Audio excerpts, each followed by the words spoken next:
कामर में जरौला लटेन गे कामर में जरौला डीजे ओम शंकर परसा खरभिंडा। भोले बाबा के सब छोड़ी देना गे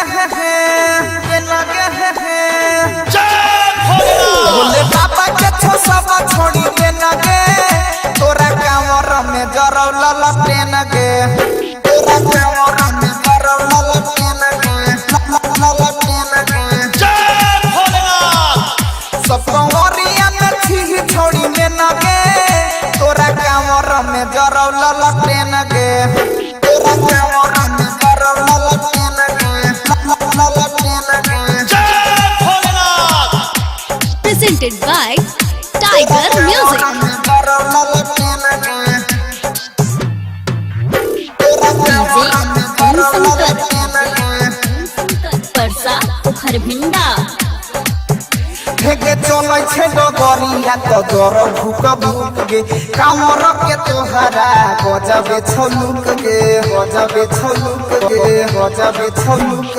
चलै छे डगरिया त जर भूक भूक गे कामर के तोहरा गजबे छलुक गे छौरी देखिए के भेल सब फेन गे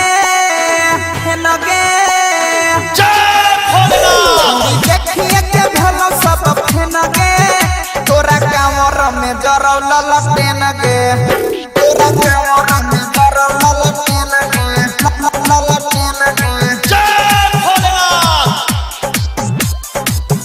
तोरा कामर में जरौला लटेन गे mix by planet studio Janakpur Dham. DJ Om Shankar Parsa Kharbhinda. लगै छे कि लेबे भोले बाबा के मनाई राइटर ललिता संगे जलावा चढ़ाई लगै छे कि लेबे भोले बाबा के मनाई और जुन जुबा संगे जलावा चढ़ाई छी भांग धतुरा छोड़ी लेने गे भांग धतुरा छोड़ी लेने गे तोरा कामर में जरौला लटेन गे तोरा कामर में जरौला लटेन